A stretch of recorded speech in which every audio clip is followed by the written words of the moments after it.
बंदी छोड़ सतगुरु रामपाल जी परमेश्वर जी की जय हो। परमपिता परमात्मा सारी सृष्टि के रचनहार कुल मालिक असंख्य ब्रह्मांडों के स्वामी जगत गुरु तीनों लोकों में प्रवेश करके सबका धारण पोषण करने वाले राजाधिराज आत्माधार नाथों के नाथ देवों के देव महादेव सर्वेश्वर महेश्वर मृत्युंजय अजरो अमर आदि अनादि सनातनी प्रभु जगत पिता जगदीश्वर श्री श्री 1008 की उपाधि के वास्तविक अधिकारी अकाल मूर्त सौद स्वरूपी राम वासुदेव सर्वगतम वरम परम पूजे प्रथम पूजे परम संत परम पुरुष परम धनी परम दयालु सत्य कबीर हक्का कबीर अल्लाहु कबीर अल्लाहु अकबर बाखबर अल्लाह ताला जगत के तारणहार जगत के मुक्तिदाता जगत के जगन्नाथ हारे के सहारे हिंदुओं के राम मुसलमानों के अल्लाह सिखों के वाहिगुरु ईसाइयों के मसीह दया के सागर दयानिधि करुणा के सागर करुणानिधि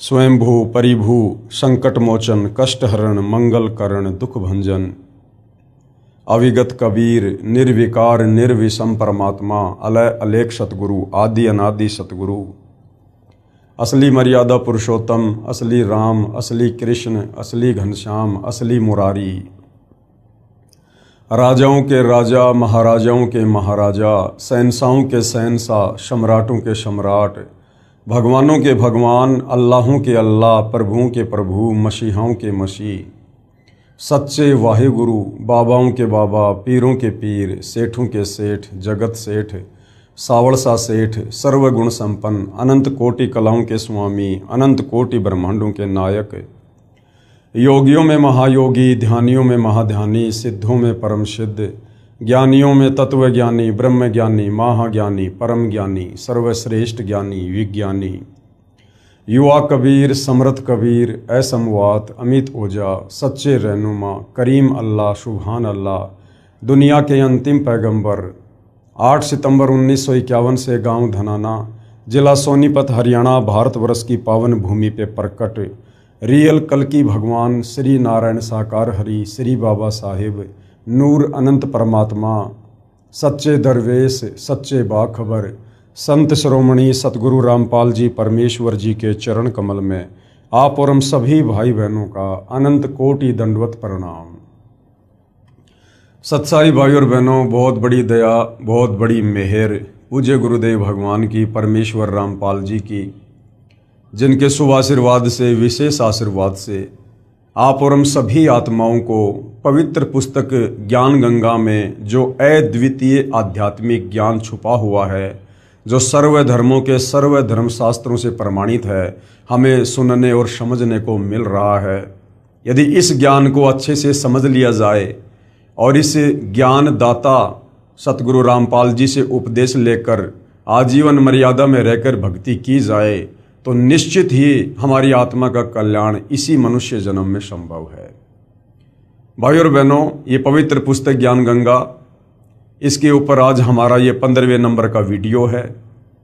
यदि आप पहली बार ये वीडियो देख रहे हैं तो आप जियों से प्रार्थना करूंगा कि आप जी इस पुस्तक पर बन चुके अब तक के समस्त वीडियो अवश्य देखिए, विशेषकर भूमिका को अवश्य देखिएगा, क्योंकि किसी भी पुस्तक की भूमिका को पढ़े बिना उस पुस्तक में किस प्रकार का ज्ञान है हम समझ नहीं पाएंगे।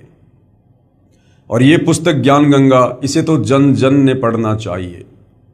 जिसको मानव शरीर प्राप्त है स्त्री या पुरुष का, उनके लिए तो ये पुस्तक एक प्रकार से वरदान सिद्ध हो जाएगी यदि किसी ने इस पुस्तक को रुचि लेकर धैर्य के साथ निष्पक्ष होकर पढ़ लिया और यदि इनमें लिखी बातों पर अमल कर लिया तो भाई और बहनों, कुल का मालिक कौन है, एक परमात्मा कौन है, सारी सृष्टि को रचने वाला कौन है, ब्रह्मा विष्णु महेश को बनाने वाला कौन है, दुर्गा और इस ब्रह्म को गीता ज्ञान दाता को उत्पन्न करने वाला कौन परमात्मा है, वो कैसा है, कहाँ रहता है, कैसा दिखाई देता है, कैसे मिलता है और कैसे हम उसको प्राप्त करके और जब तक इस लोक में हैं यहाँ भी आध्यात्मिक लाभ प्राप्त कर सकते हैं और कैसे शरीर छूटने के बाद उस परमेश्वर के लोक में जाकर सदा सदा के लिए सुखी हो सकते हैं।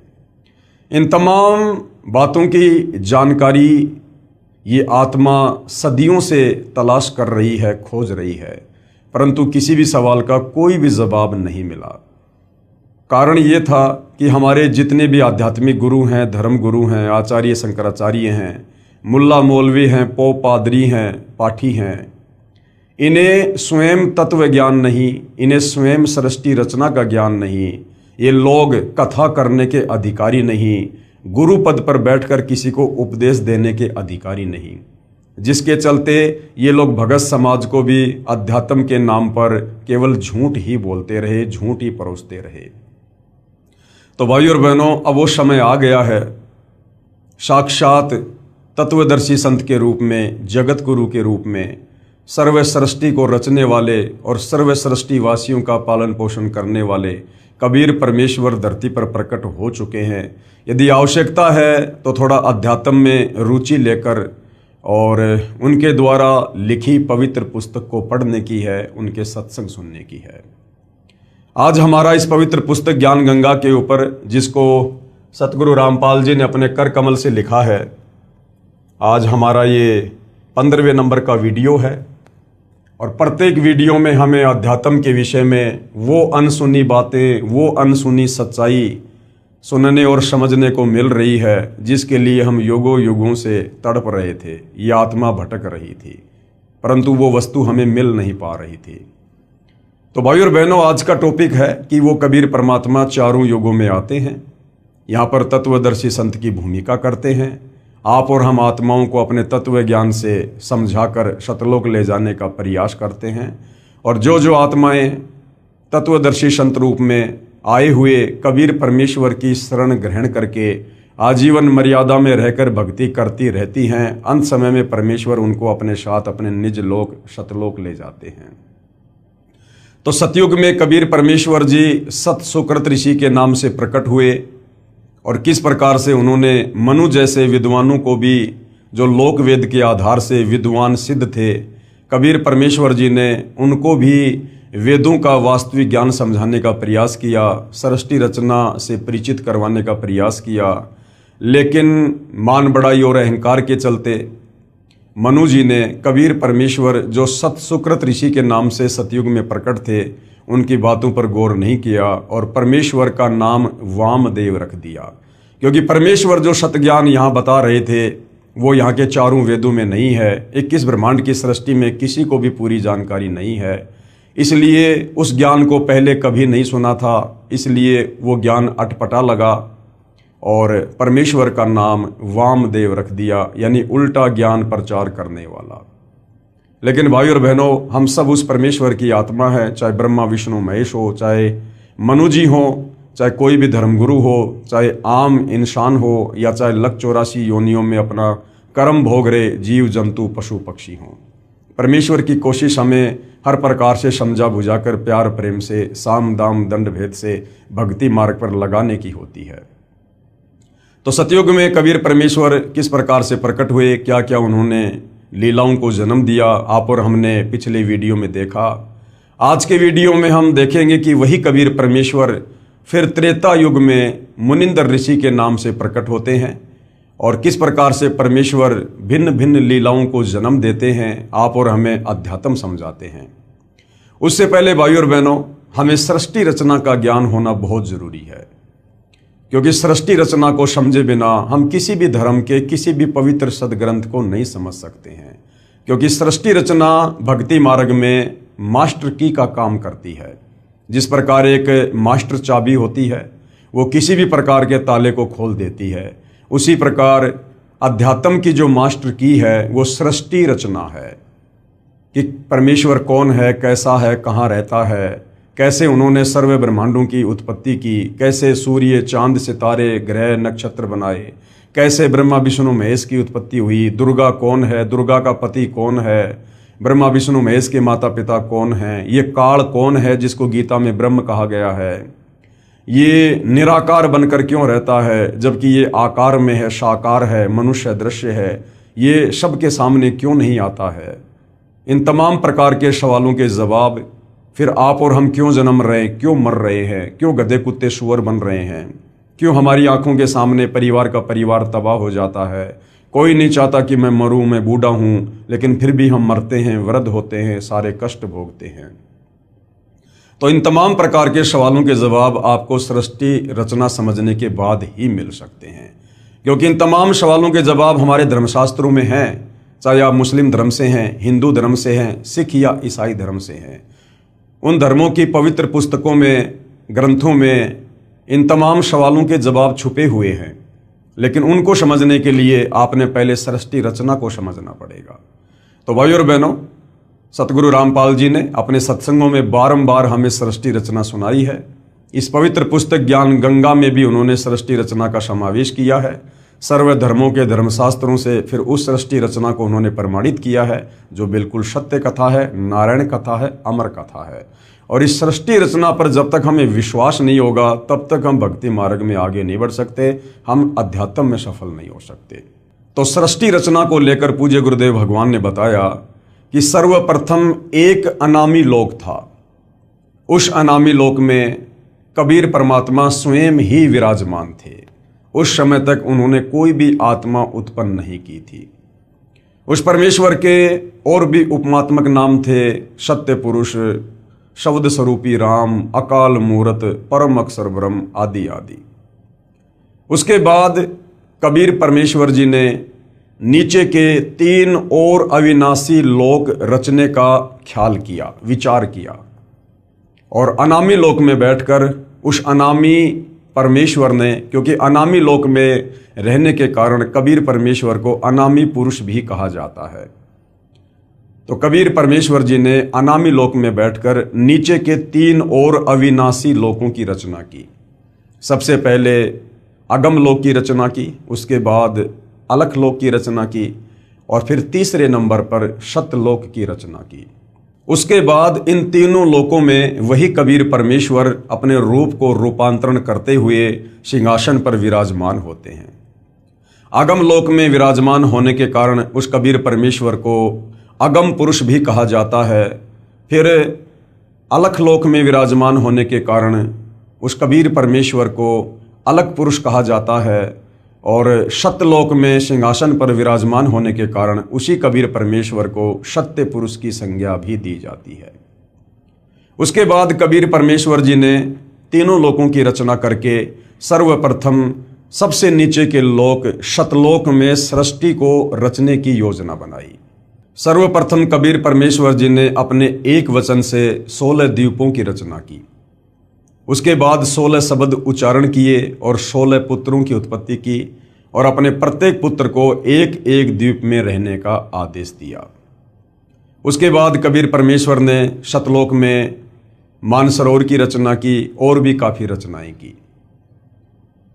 उसके बाद कबीर परमेश्वर जी ने अपने 12वें नंबर के पुत्र अचिंत से कहा कि बेटा, मैं आपको वचन शक्ति देता हूँ, शब्द शक्ति देता हूँ, आप सतलोक में कुछ रचना करो। अचिंत ने कबीर परमेश्वर से शब्द शक्ति प्राप्त करके एक अक्षर पुरुष की उत्पत्ति की सृष्टि रचना में सहयोग देने के लिए। अक्षर पुरुष सतलोक में बने मानसरोवर में जाकर सो गया, क्योंकि वहाँ पर श्वासों से शरीर नहीं चलता है, वहाँ पर नूरी शरीर है, एक तत्व का शरीर है। मानसरोवर में सो जाने के कारण और गहरी निंद्रा में होने के कारण अक्षर पुरुष कई युगों तक मानसरोवर से बाहर नहीं आया।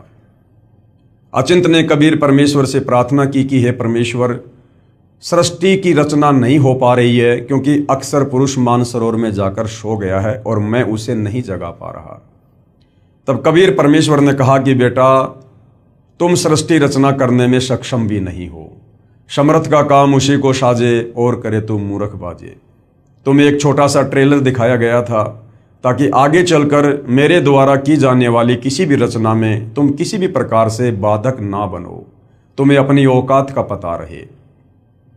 उसी समय कबीर परमेश्वर ने उस मानसरोवर के जल को अपने हाथ में लिया, अपनी वचन शक्ति से एक अंडा बनाया, उस अंडे में अपनी वचन शक्ति से एक आत्मा प्रवेश की और अक्षर पुरुष को जगाने के लिए अंडा मानसरोवर में छोड़ दिया। अंडा मानसरोवर में नीचे चला गया। अंडे की गड़गड़ाहट की आवाज से अक्षर पुरुष की निंद्रा भंग हुई। निंद्रा भंग होते ही अक्षर पुरुष ने गुस्से से अंडे की तरफ देखा और गुस्से के कारण अंडा दो भाग हो गया, यानी फूट गया।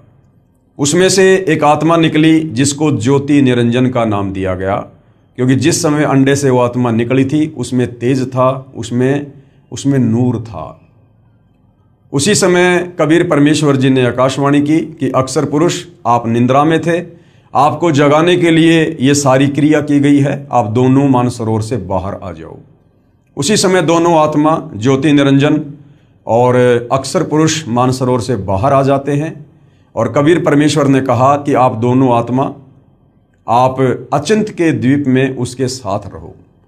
परमेश्वर की आज्ञा प्राप्त करके ज्योति निरंजन और अक्सर पुरुष दोनों अपने बड़े भाई अचिंत के द्वीप में उसके साथ रहने लगे। उसके बाद कबीर परमेश्वर जी ने सतलोक में और बहुत सारी अनंत आत्माओं की अपने वचन से उत्पत्ति की और बहुत सारी रचना की।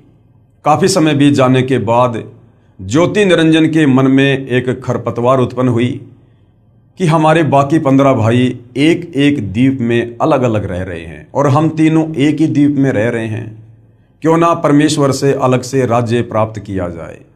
उसके लिए इस ज्योति निरंजन ने सतलोक में एक पैर पर खड़ा होकर तप करना शुरू कर दिया। कबीर परमेश्वर ने पूछा कि भाई ज्योति निरंजन, आप ये तप क्यों कर रहे हो, हठ क्यों कर रहे हो? ज्योति निरंजन ने कहा कि पिताजी, मुझे कुछ अलग से राज्य दीजिए, मेरे लिए वो जगह थोड़ी है। और जिस समय भाइयों और बहनों ये ज्योति निरंजन सतलोक में एक पैर पर खड़ा होकर तप कर रहा था, उस समय आज आप और हम जितनी भी आत्माएं इस मृत लोक में, इस 21 ब्रह्मांड में, ब्रह्मा विष्णु महेश से लेकर आप और हम जैसे आम इंसान, 184 योनियों के जलचर, थलचर, नभचर जितने भी प्राणी हैं, गंदी नाली के कीड़े से लेकर ब्रह्मा विष्णु महेश तक, जो आज हम यहाँ पर दुख भोग रहे हैं, नरक भोग रहे हैं, जन्म और मरण के रोग में हैं, 184 योनियों का कष्ट भोग रहे हैं, हम सभी आत्माएं उस समय तप कर रहे उस ज्योति निरंजन के ऊपर आसक्त हो गए।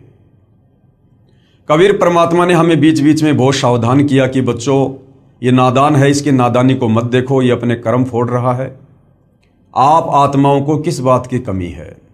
आपको सर्व सुख है, सर्व सुविधा है, आप अपनी भक्ति करो, प्रेम से आराम से रहो, इस नादान की नादानी को मत देखो। हम आत्माएं ऊपर से तो सावधान हो गई, परंतु अंदर से जो कशक थी वो ज्यों की त्यों ज्योति निरंजन के प्रति बनी रही। कबीर परमेश्वर ने देख लिया कि भाई बार बार समझाने के बावजूद भी ये अपनी हरकतों से बाज नहीं आ रहे हैं, ये पतिव्रता पद से नीचे गिर चुके हैं, इनकी आस्था अपने परमेश्वर से हटकर और एक अपने जैसे दो कोड़ी के जीव के ऊपर अधिक होती जा रही है। इसलिए कबीर परमेश्वर ने सोचा कि अब ये आत्मा सतलोक में रहने के लायक नहीं है। उधर से जब सत्ययुग ज्योति निरंजन ने तप पूरा कर लिया तो कबीर परमेश्वर ने कहा, भाई आपको क्या चाहिए? ज्योति निरंजन ने कहा, पिताजी मुझे अलग से राज्य दे दीजिए। कबीर परमेश्वर ने उसके 70 युग के तप के बदले उसे सतलोक में 21 ब्रह्मांड दे दिए, जैसे कोई सेठ साहूकार पिता अपने बच्चे को 21 प्लाट दे देता है। उन 21 ब्रह्मांडों को प्राप्त करके ज्योति निरंजन फूला नहीं समाया और अपने उन ब्रह्मांडों में सैर करने लगा, घूमने फिरने लगा। काफ़ी समय बाद उसके मन में आया कि खाली प्लाटों का क्या करूँगा, इसमें कुछ रचना भी होनी चाहिए। उस रचना की सामग्री को प्राप्त करने के लिए ज्योति निरंजन ने सतलोक में फिर से एक पैर पर खड़ा होकर तप करना शुरू कर दिया। जब 70 युग बीत गए तब कबीर परमेश्वर ने पूछा कि भाई अब आपको क्या चाहिए? जो आपने मांगा था मैंने आपको दिया। ज्योति निरंजन ने कहा कि पिताजी मुझे कुछ रचना रचने की सामग्री दे दीजिए ताकि मैं कुछ कंस्ट्रक्शन अपने ब्रह्मांडों में कर सकूं। उस समय ये 5 तत्व और 3 गुण ये कबीर परमेश्वर के सबसे बड़े पुत्र कूरम के मुकुट में सूक्ष्म रूप में बीज रूप में थे। कबीर परमेश्वर जी ने ज्योति निरंजन से कहा कि आप अपने बड़े भाई कूरम के पास जाओ, बड़े ही प्यार से, बड़े ही अदब से आप उससे ये सामग्री मांगना, मेरा नाम लेकर, मेरा आदेश बताकर वो तुझे प्रदान कर देगा। ज्योति निरंजन अपने बड़े भाई कूरम के पास जाता है रचना सामग्री प्राप्त करने के लिए। कूरम उस समय समाधि में था, ध्यान में था, भक्ति में लीन था। वहाँ जाकर ज्योति निरंजन ने आवाज़ दी कि भैया मुझे पिताजी ने भेजा है तुम्हारे पास में सृष्टि को रचने की सामग्री है वो मुझे चाहिए। लेकिन कूरम ध्यान में था, उसकी बात को नहीं सुन पाया। उधर से ज्योति निरंजन ने अपना धैर्य खो दिया और कूरम को जगाने के लिए उसके मुकुट को हिलाया। जैसे ही कूरम के मुकुट को हिलाया, उसमें से 3 गुण निकले, रजगुण, सतगुण और तमगुण। इन तीनों को प्राप्त करके ज्योति निरंजन बड़ा प्रसन्न हुआ और सोचा इसके मुकुट में तो और भी बहुत कुछ होगा। फिर से उसके मुकुट को हिलाया तो उसमें से 5 तत्व निकले, पृथ्वी, अग्नि, जल, वायु, आकाश। ये बीज रूप में थे, सूक्ष्म रूप में थे। इतने में कूरम समाधि से बाहर आता है और कहता कि आप ये क्या कर रहे हो। ज्योति निरंजन ने कहा कि मुझे पिताजी ने आज्ञा दी है और मुझे ये रचना सामग्री प्राप्त करनी थी। तो कूरम ने कहा कि ये तो बहुत कीमती वस्तु है और मुझे सत्य पुरुष ने दी है, मुझे पिताजी ने दी है, कबीर परमेश्वर ने दी है और उनकी आज्ञा के बिना मैं ये किसी और को नहीं दे सकता। आप थोड़ा सा धैर्य धारण करो, मैं अभी पिताजी से आज्ञा प्राप्त करता हूँ। लेकिन काल ने एक नहीं सुनी और उसी समय वहाँ से वो निकल लिया। कूरम थोड़ा नाराज हुआ और परमेश्वर जी को सारी बात ध्यान के माध्यम से बताई। उसी समय कबीर परमेश्वर जी ने कहा कि बेटा, छोटे गलती किया करते हैं, बड़े माफ़ किया करते हैं। वो नादान है और उसके लोक में कभी भी शांति नहीं रहेगी। घर घर में लड़ाई झगड़ा, मन मुटाव, छल कपट इसी प्रकार से रहेगा। कूरम शांत हो गया। ज्योति निरंजन सारी रचना की सामग्री को प्राप्त करके अपने 21 ब्रह्मांडों में आता है और काफ़ी कुछ रचना करता है। हम सभी नादान आत्माएं उसके ऊपर कुर्बान हो चुकी थी, पतिव्रता पद से नीचे गिर चुकी थी। कुछ समय बाद ज्योति निरंजन ने देखा कि मैंने बहुत सारा निर्माण कार्य भी कर लिया है, लेकिन मेरे अकेले का मन नहीं लग रहा, कुछ आत्मा हो तो बात बने। ये सोचकर ज्योति निरंजन ने फिर से सतलोक में 64 युग तप किया। 64 युग तप करने के बाद कबीर परमेश्वर जी ने कहा कि भाई ज्योति निरंजन, आपको जो चाहिए था वो मिल गया, अब और क्या चाहिए, आप ये क्यों हट कर रहे हो। ज्योति निरंजन ने कहा, पिताजी मुझे कुछ आत्मा दे दो, मेरा अकेले का मन नहीं लगता। कबीर परमेश्वर ने कहा कि बेटा, तेरे तप के बदले अगर तुझे और ब्रह्मांड चाहिए तो मैं दे सकता हूँ, परंतु ये मेरे बच्चे हैं, मेरी आत्मा हैं, ये मेरे वचन से, मेरे शब्द से, मेरे शरीर से उत्पन्न हैं, इनको मैं किसी भी कीमत पर नहीं दे सकता हूँ। हाँ, यदि कोई तेरे साथ स्वेच्छा से जाना चाहे तो मैं आज्ञा दे सकता हूँ। कबीर परमेश्वर को पता था कि इन सब की आस्था इस ज्योति निरंजन में ज़्यादा हो चुकी है, अब ये सतलोक में रहने के योग्य नहीं है। और ये ज्योति निरंजन भी हमें बार बार कहा करता था कि मैंने पिताजी से ऐसे ऐसे 21 ब्रह्मांड प्राप्त कर लिए हैं, मैंने बहुत ही बढ़िया वहाँ पर रचना की है, हम वहाँ पर मौज किया करेंगे, सुख भोगा करेंगे, क्या तुम मेरे साथ चलोगे। हम कहा करते थे कि भाई अवश्य चलेंगे यदि पिताजी आज्ञा दे दें। तो ज्योति निरंजन ने कहा कि पिताजी, कुछ आत्माएं हैं जो मेरे साथ जाना चाहती हैं। परमेश्वर ने कहा ठीक है भाई, मेरे सामने स्वीकृति दिलवा दे, मैं उनको भेज दूंगा। ज्योति निरंजन और कबीर परमेश्वर हम सभी आत्माओं के पास आते हैं और परमेश्वर जी कहते हैं कि भाई कौन कौन हंस आत्मा है जो इस ज्योति निरंजन के साथ इसके 21 ब्रह्मांडों में जाना चाहती है। चारों तरफ सन्नाटा छा गया, किसी की बोलने की हिम्मत नहीं हुई। तो कबीर परमेश्वर ने कहा, भाई ज्योति निरंजन, आप तो कह रहे थे कि कुछ आत्माएं मेरे साथ जाना चाहती हैं, यहाँ तो कोई कुछ नहीं बोल रहा। इतने में एक आत्मा ने सर्वप्रथम हाथ खड़ा किया और कहा, पिताजी मैं जाना चाहता हूँ। उस आत्मा की देखा देखी फिर असंख्य आत्माओं ने हाथ खड़े कर दिए कि कहीं सारी लूट, सारी मौज 21 ब्रह्मांडों में ये अकेला ही ना लूट ले। असंख्य आत्माओं ने हाथ खड़े कर दिए। कबीर परमेश्वर ने कहा, ठीक है भाई ज्योति निरंजन, आप अपने 21 ब्रह्मांडों में जाइएगा, मैं इन तमाम आत्माओं को तुम्हारे पास अपने हिसाब से भेज दूंगा। ज्योति निरंजन अपने 21 ब्रह्मांडों में चला जाता है। पीछे से कबीर परमेश्वर ने सर्वप्रथम जिस हंस आत्मा ने काल के साथ जाने के लिए हाथ खड़ा किया था, उसकी एक युवा लड़की बनाया, सुंदर लड़की बनाया।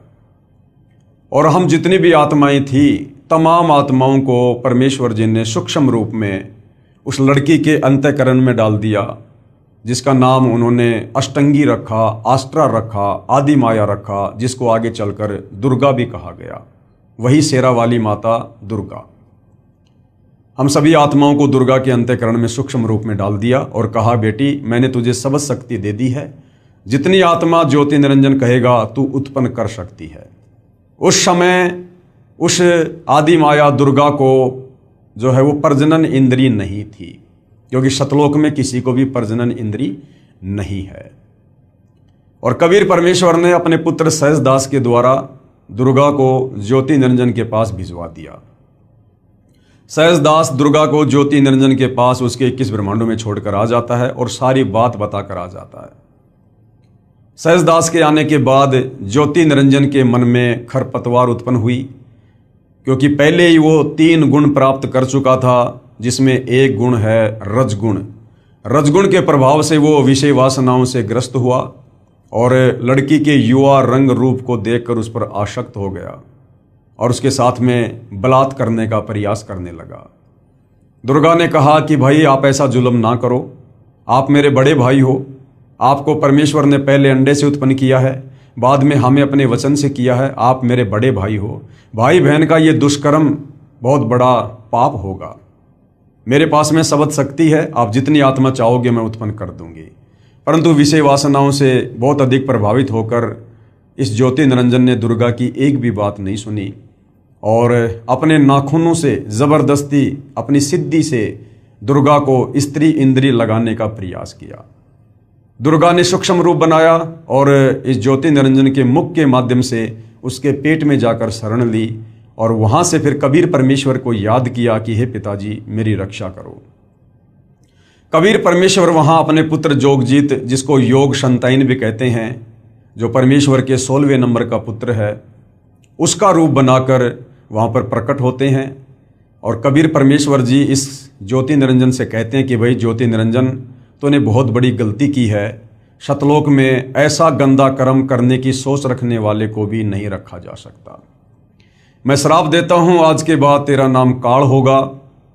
इतना कहते ही उसका पूरा शरीर काला हो गया, उसके लंबे लंबे दांत, ओछा माथा, विकराल चेहरा, और कहा कि आज के बाद तू 1,00,000 मानव शरीरधारी आत्माओं के सूक्ष्म शरीर से निकली वासना को, गंध को, मैल को खाया करेगा।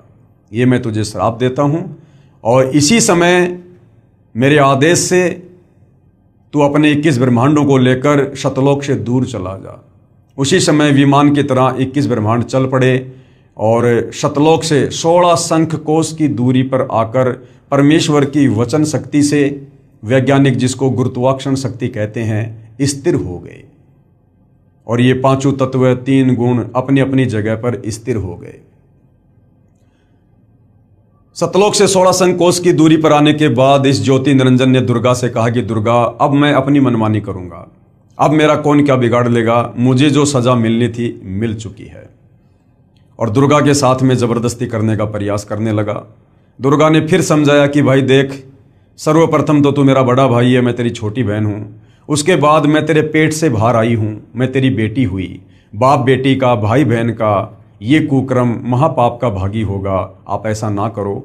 मेरे पास वचन शक्ति है परमेश्वर की दी हुई, कबीर भगवान की, आप जितनी आत्मा चाहोगे मैं उत्पन्न कर दूंगी। परंतु रजोगुण के प्रभाव से प्रभावित होने के चलते इसने दुर्गा की एक नहीं सुनी और इसने दुर्गा के साथ में शादी की, पति पत्नी व्यवहार किया और इसने 3 पुत्रों की उत्पत्ति की। सबसे बड़े का नाम ब्रह्मा रखा, उससे छोटे का विष्णु, तीसरे नंबर वाले का शंकर, और तीनों को एक एक गुण से युक्त कर दिया।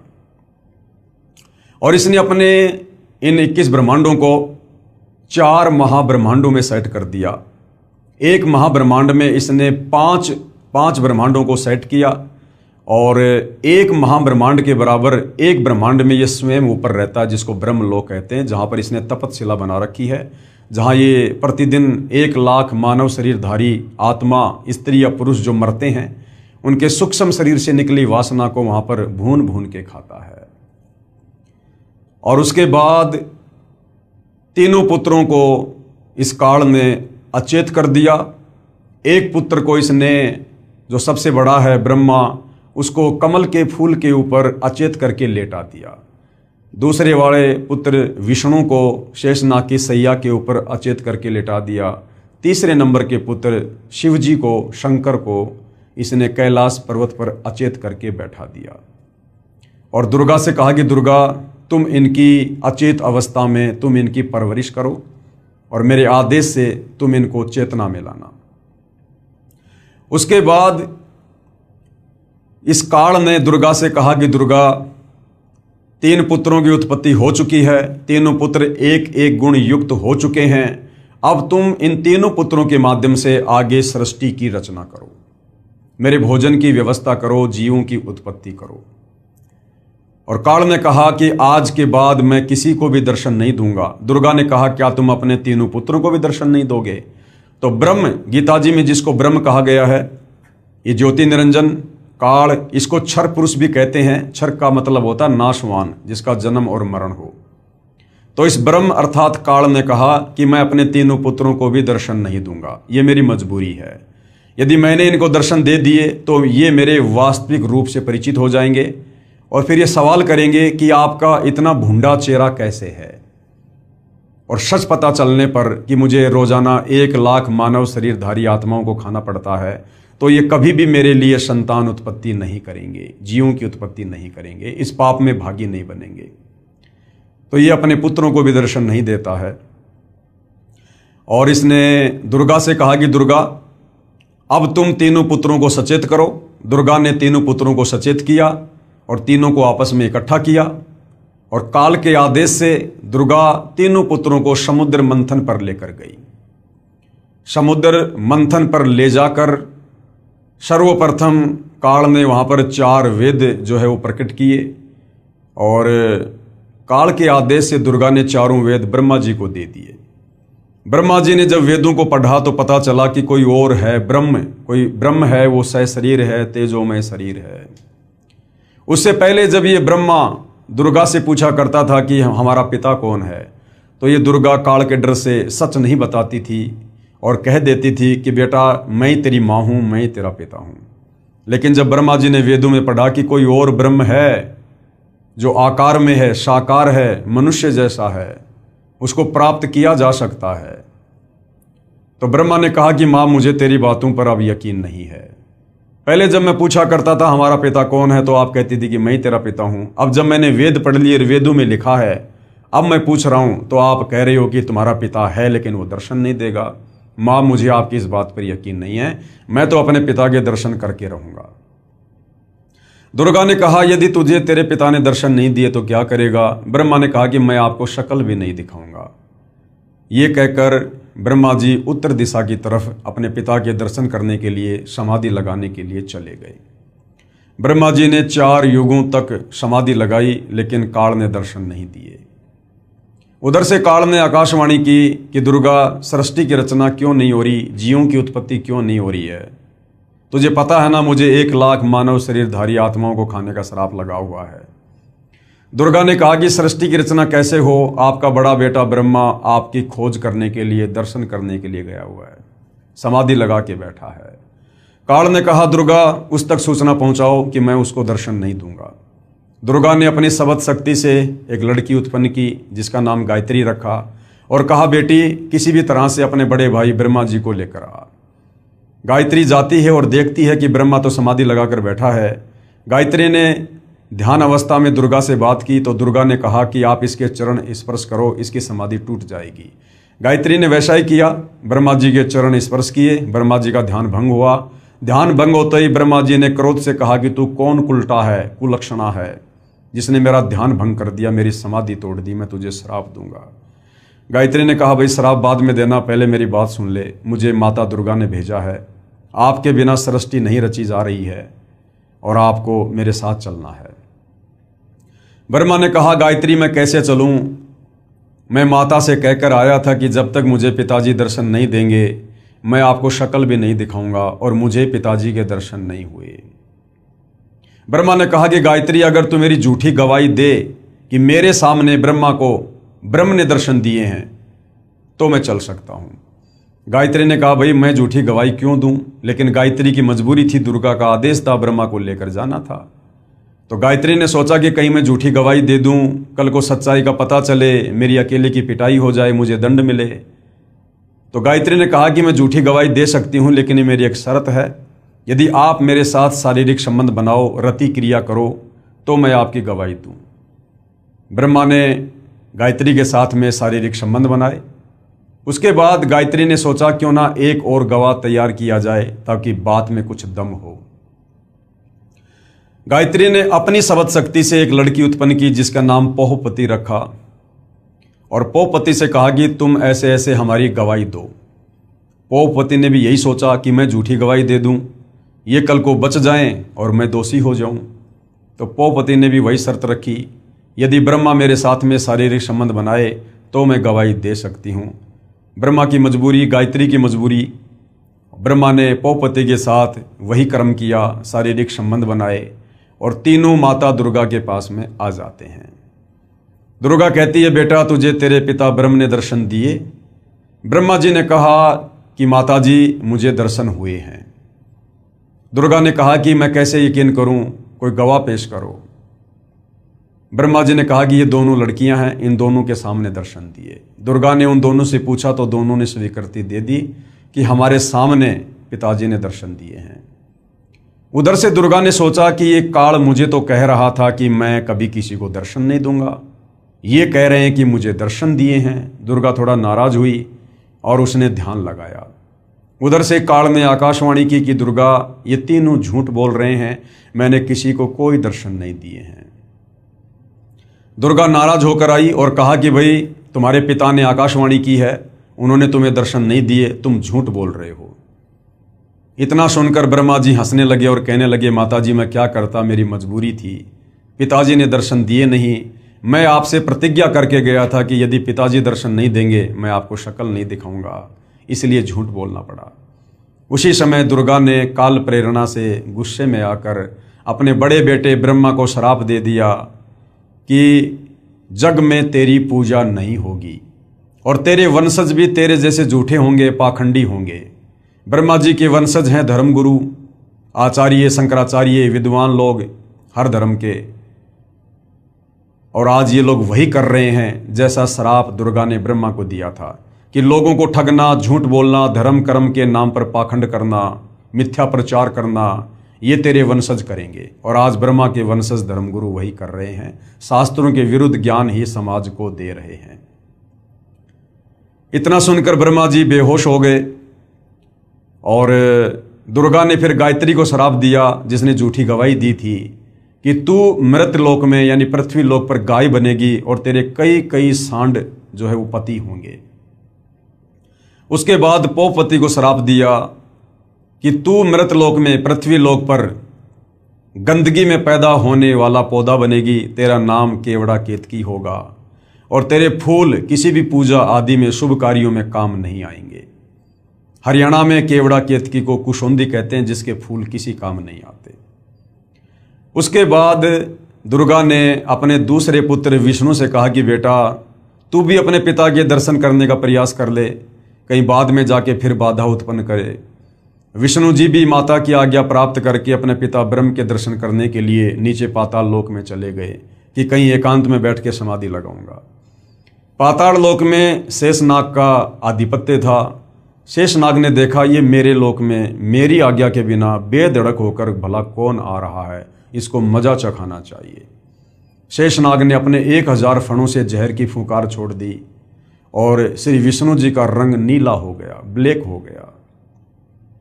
विष्णु जी ने सोचा कि मैंने इसको कुछ कहा नहीं, कुछ बिगाड़ा नहीं और बेवजह इसने मेरे साथ ऐसा व्यवहार किया है, मेरा शरीर बिगाड़ दिया, मैं अभी इसको मजा चखाता हूँ। जैसे ही विष्णु आगे बढ़े उधर से काल ने आकाशवाणी की कि बेटा विष्णु अभी तू इसको कुछ मत बोल, इसका बदला मैं तुझे द्वापर युग में दूंगा, जब तू श्री कृष्ण रूप में जाएगा अवतार धारण करके। उस समय ये कालीदय में कालिया नाम का नाग होगा कालिंद्री में, उस समय तू अपना बदला लेना और अपनी माँ को जाके सच सच बता दे, अगर तूने झूठ बोला तो तेरी हाल भी वही होगा जो ब्रह्मा का हुआ। विष्णु वापस चला जाता है अपनी माता के पूछने पर कि बेटा तुझे तेरे पिता ने दर्शन दिए, तो विष्णु जी ने सच सच कह दिया कि माताजी मुझे दर्शन नहीं हुए। दुर्गा बड़ी प्रसन्न हुई और विष्णु जी को आशीर्वाद दिया कि बेटा तू सत्यवादी होगा, जगत में तेरी पूजा होगी। उसके बाद दुर्गा अपने तीसरे नंबर के पुत्र शिव जी के पास जाती है और कहती है कि बेटा तू भी अपने पिता के दर्शन करके देख ले, तेरे दोनों भाइयों को तो तेरे पिता ने दर्शन दिए नहीं।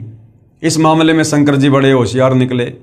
शंकर जी ने कहा कि माता जी, जब मेरे दोनों बड़े भाइयों को पिता ने दर्शन नहीं दिए तो मेरा तो दर्शन के लिए प्रयास करना ही व्यर्थ है। लेकिन माता जी मेरे ऊपर एक दया कर दो, मुझे अमर बना दो, मैं मृत्युंजय हो जाऊं, मैं कभी ना मरूं। क्योंकि सतलोक में हम मरा नहीं करते थे, मृत्युंजय थे, अविनाशी थे, अजरो अमर थे। तो दुर्गा ने कहा कि बेटा इस 21 ब्रह्मांड में तो ऐसा कोई भी नहीं है जो जन्म लेगा और मरेगा नहीं। बेटा ये मेरे बस से बाहर की बात है। हाँ मैं ये कर सकती हूँ, तुझे एक विधि बता सकती हूँ ध्यान लगाने की, समाधि लगाने की, जिससे तेरी उम्र तेरे भाइयों से बड़ी हो जाएगी। बोला माँ वही उपकार कर दो।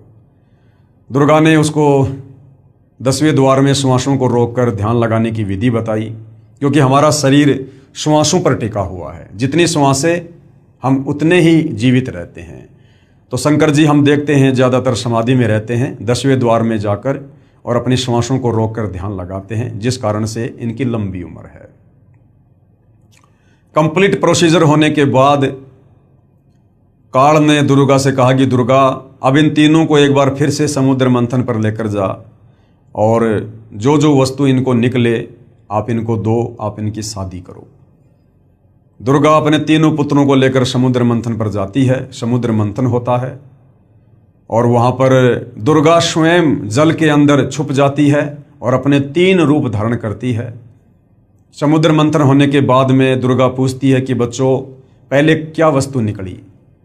तो ब्रह्मा जी ने कहा कि ये 3 लड़कियां निकली हैं। सबसे पहले ये वाली लड़की निकली है।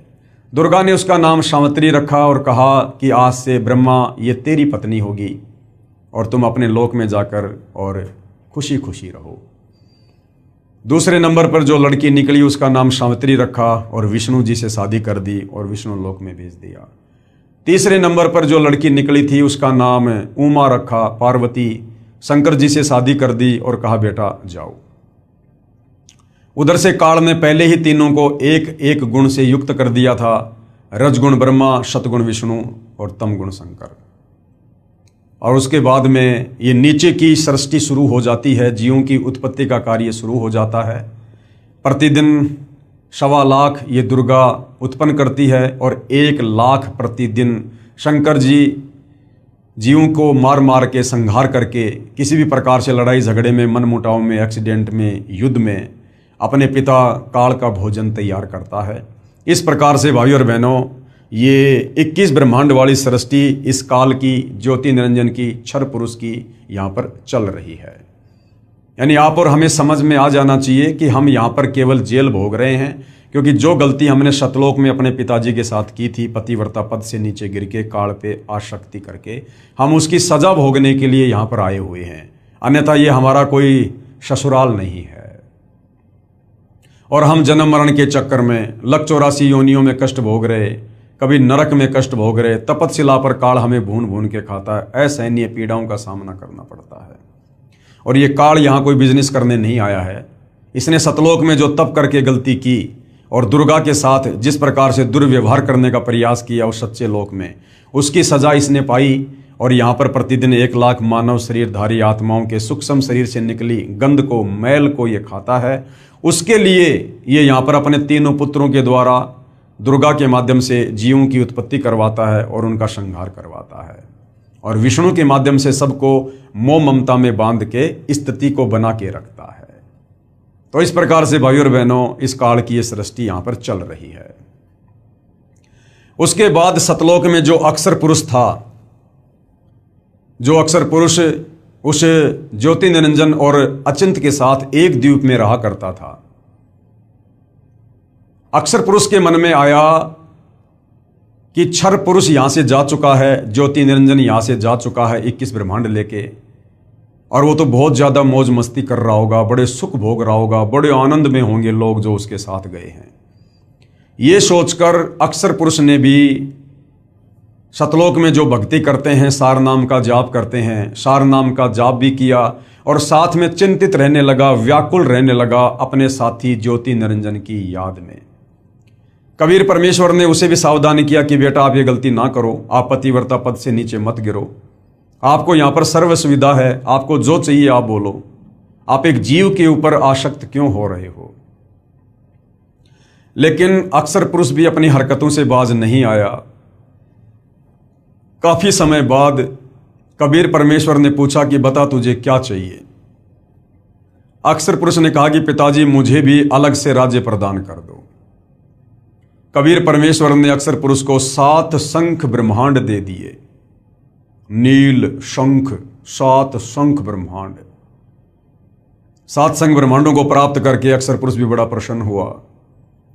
उधर से सतलोक में जो अन्य आत्माएं थी जिन्होंने पहले काल के साथ 21 ब्रह्मांड में जाने की स्वीकृति नहीं दी थी, हाथ खड़ा नहीं किया था, लेकिन सब कुछ देख रहे थे, उन आत्माओं के मन में भी रह रहकर विचार आने लगा कि काश हम भी हाथ खड़ा कर देते तो हम भी आज काल के साथ, ज्योति निरंजन के साथ 21 ब्रह्मांड में होते और हम सर्व सुख भोगते। ऐसा उन्होंने क्यों सोचा? क्योंकि उन्हें केवल इतना ही पता था कि ज्योति निरंजन यहां से 21 ब्रह्मांड और बहुत सारी आत्माओं को लेकर अलग से राज्य कर रहा है और वो तो बड़े सुख भोग रहा होगा। उन्हें इस बात का नहीं पता था कि किस प्रकार से परमेश्वर ने उसको श्राप देकर और सजा काटने के लिए यहां से बाहर भेजा है और उस लोक में आत्माएं कैसे कैसे नरक भोग रही हैं। आज आप और हमें पता है हम कितना सुख भोग रहे हैं, जन्म मरण के चक्कर में पड़े हैं। मनुष्य जन्म में भी हम सुखी नहीं हैं। कभी एक्सीडेंट हो जाता है, कभी आंख फूट जाती है, पैर टूट जाता है, लकवा मार जाता, बीमार हो जाते हैं, आंखों के सामने बेटा बेटी मर जाते हैं, हमारी अकाल मृत्यु हो जाती है। उसके बाद लक 84 योनि में गधे, कुत्ते, सुअर, कीट पतंग, गंदे नाले का कीड़ा बनकर दुख भोगते हैं। कुत्ता बनकर टट्टी खाते हैं, सुअर बनकर लैट्रिन खाते हैं, गोबर खाते हैं। फिर हमें नरक में ठोका जाता है, नरक में असहनीय पीड़ा भोगते हैं और हर मनुष्य जन्म के बाद हम तपतशिला पर जाते हैं। काल हमें भून भून कर हमारी वासना निकाल कर खाता है। इस बात की जानकारी सतलोक में रहने वाली अन्य आत्माओं को नहीं थी। उन्होंने सोचा वो तो सुख भोग रहे होंगे जो सुख शायद सतलोक में भी ना हो। ये सोचकर वो आत्माएं भी चिंतित रहने लगी और अक्सर पुरुष जब चिंतित रहता था तो उसकी चिंता पर आसक्त हो गए कि देखो किस प्रकार से ये उन्मुना सा रहता है, ना किसी से ज़्यादा बोलता ना चलता और किस प्रकार से यादों में खोया रहता है। यानी साथ में अक्सर पुरुष के ऊपर भी आत्माएं आसक्त हो गई। परमेश्वर ने उन आत्माओं को भी बहुत ज़्यादा सावधान किया, लेकिन वो भी अपनी हरकतों से बाज नहीं आए और पतिव्रता पद से नीचे गिरते चले गए। अंत में अक्सर पुरुष ने कहा जी मुझे कुछ आत्माएं दे दो, मैं अकेला कैसे रहूंगा। कबीर परमेश्वर ने कहा भाई यदि कोई तेरे साथ जाना चाहेगा तो भेज दूंगा, बाकी अपनी तरफ से मैं अपने बच्चों को आपके पास नहीं भेजूंगा। अक्सर पुरुष को पता था कि बहुत सारी आत्माएं मेरे ऊपर आसक्त हैं, मेरे साथ जाना चाहती हैं। उसने कहा पिताजी बहुत सारी आत्माएं मेरे साथ जाना चाहती हैं। कबीर परमेश्वर ने कहा ठीक है भाई, आप मेरे सामने हाँ भरवा दो, मैं आज्ञा दे दूंगा। अक्सर पुरुष और कबीर परमेश्वर दोनों उन आत्माओं के पास गए और कहा भी कौन कौन है जो अक्सर पुरुष के साथ इसके सत्संग ब्रह्मांडों में जाना चाहती हैं। काफ़ी समय तक सन्नाटा छाया रहा, किसी ने हाथ खड़ा नहीं किया। अंत में दुर्गा की तरह एक आत्मा ने दुस्साहस किया, हाथ खड़ा किया और कहा पिताजी मैं जाना चाहता हूँ। कबीर परमेश्वर ने कहा ठीक है भाई। बाकी देखम देखा अनंत आत्माओं ने भी हाथ खड़े कर दिए कि कहीं हम तो पहले ही रह गए थे, हमने पिछली बार भी हाथ खड़ा नहीं किया था, अब की बार रह गए तो कहीं मामला न बिगड़ जाए। अनंत आत्माओं ने हाथ खड़ा कर दिया। कबीर परमेश्वर जी ने अक्सर पुरुष से कहा कि भाई अक्सर पुरुष आप अपने सत्संग ब्रह्मांडों में जाओ, मैं अपने हिसाब से इन आत्माओं को भेजूंगा।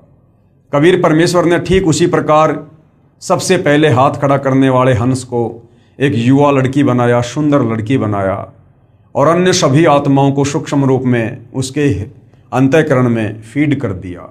उस लड़की का नाम ईश्वरी माया रखा और उसे सत्संग ब्रह्मांडों में भिजवा दिया और कहा कि बेटी मैंने तुझे वचन शक्ति दे दी है, जितनी आत्मा वो चाहे तू उत्पन्न कर देना। ईश्वरी माया अक्सर पुरुष के पास चली जाती है। उस समय तक ये लोग सतलोक में ही थे। परमात्मा ये देखना चाहते थे कि क्या ये अक्सर पुरुष भी वो गलती करेगा जो गलती उस काल ने दुर्गा के साथ बलात्कार करने की। उस समय तक कबीर परमेश्वर ने स्त्री इंद्री ईश्वरी माया को नहीं लगाई थी। अक्सर पुरुष के पास जाते ही अक्सर पुरुष ने जब लड़की को देखा, रूप रंग निखरा हुआ, युवा शरीर, सुंदर, उसके मन में भी वही दोष उत्पन्न हुआ। परंतु अक्सर पुरुष ने वो गलती नहीं की जबरदस्ती करने की जो ज्योति निरंजन ने की थी। अक्सर पुरुष ने ईश्वरी माया से सहमति ली, शारीरिक संबंध बनाने की, पति पत्नी व्यवहार करने की।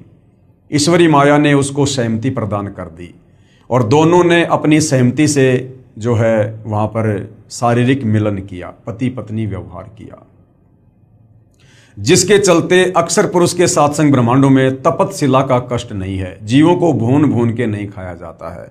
बाकी कष्ट ज्यों के त्यों जो 21 ब्रह्मांड में है, जन्म और मरण का, काम धंधा करके खाना पीना, और ये लक 84 योनियों में गधा कुत्ता सुअर, कभी आंख फूटना, कभी एक्सीडेंट होना, और नरक में जाना, राग द्वेष ईर्ष्या मान बढ़ाई छल कपट निंदा चुगली चोरी जारी, सब कुछ ऐसी व्यवस्था अक्सर पुरुष के सात्संग ब्रह्मांडों में है।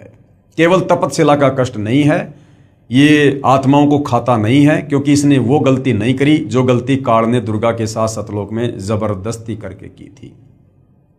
तो इस प्रकार से कबीर परमेश्वर ने सतलोक के ही एक कोने में अलग से और सात्संग ब्रह्मांडों को बांध कर रख दिया। अपनी मर्जी से वापस सतलोक में ना तो अक्सर पुरुष आ सकता, ना ईश्वरी माया आ सकती, और ना वो तमाम आत्माएं जो उसके सात्संग ब्रह्मांडों में है। इस प्रकार से कबीर परमेश्वर ने इस संसार रूपी वृक्ष की रचना की, जिसका जिक्र गीता जी अध्याय 15 श्लोक नंबर 1 से 4 में है कि अर्जुन, जो संत महात्मा इस संसार रूपी वृक्ष के प्रत्येक विभाग को बता दे कि कौन भगवान कैसा है, किसकी कितनी क्षमता है, सृष्टि की रचना कैसे हुई है, ये 21 ब्रह्मांड कैसे उत्पन्न हुए, सात्संग ब्रह्मांड कहाँ से आए हैं, जो इस संसार रूपी वृक्ष को सभी विभागों सहित बता दे, तत्व ज्ञान से बता दे, पूरी सृष्टि रचना को समझा दे, वो तत्वदर्शी संत महात्मा है। उसकी शरण में जाकर भक्ति करने से आप मेरे यानी काल के 21 ब्रह्मांडों से मुक्त होकर वापस सतलोक जा सकते हो।